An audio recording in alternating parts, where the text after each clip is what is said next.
Alright, at long last, the Eternal Palace has been opened, and with it, a fancy new cinematic has been revealed. Today, we're going to be talking about just that. So, spoilers for the Eternal Palace and its cinematic. If you do not want spoilers, do not watch this video. Don't do it. There's your warning. But for those who don't care about spoilers, or for those who've already beaten the raid, because there's probably people who have, let's discuss it. Now, for as short as it was, I've taken the time to watch, rewatch, and then re-rewatch the cinematic, and it is very telling to me. And really, I only have one thing to say. We are in. We're here. It's time. N'Zoth has been unleashed. We all knew it. We all knew that at the end of Legion, even Blizzard knew we knew. But there's something we didn't see coming. Azshara, who clearly died, is picked up, revived, and pulled with him to places unknown. Azshara is seen to not be dead. She is alive. But then the question comes, why? Why does N'Zoth want her alive? Is it because she's his queen, technically speaking? Is it because her job isn't done yet? Will she be a boss again and an ally against her master? I think, if anything, she's going to be used for something. I believe that now that N'Zoth is free, no longer must he obey her commands to get what he wants. He is the master, and she shall obey. She will become a pawn, a slave. As you can say, she died a queen, as was her wish, but now, in her new life, her new revived life, she is a slave, a servant. I don't know if that was the symbolic meaning behind her death and revival, but it fits pretty well with her Warbringers cinematic. Now, of course, we don't actually know what will become of Azshara or the remaining Naga of Nazjatar yet.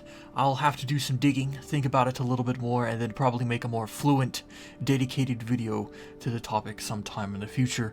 But Azshara's survival isn't the only thing I wanted to talk about here. I also wanted to discuss N'Zoth and his final words to Jaina, Lor'themar, and us.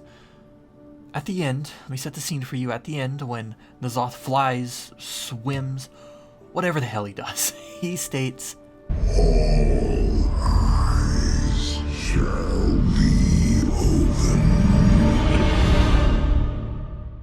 Now, from this, we know N'Zoth has been known to mention eyes and an awakening fairly often, but with this statement, all eyes shall be opened, I think that holds a lot more weight to it now that he's free, because he can act upon his words. He doesn't have to manipulate anyone anymore to get what he wants. He's no longer bound to a prison. And if I had to guess, I think there's two outcomes that could happen. For the first, the eyes he refers to could be the dormant old gods, Cthulhu and Yogg-Saron, and this is something I speculated on way back in the pre-patch and before, because I think N'Zoth knows that alone against us, the heroes of Azeroth, he cannot win. We have beaten so many threats, he can't win by himself, but together with his fellow old gods, they just might kill us and conquer the known world.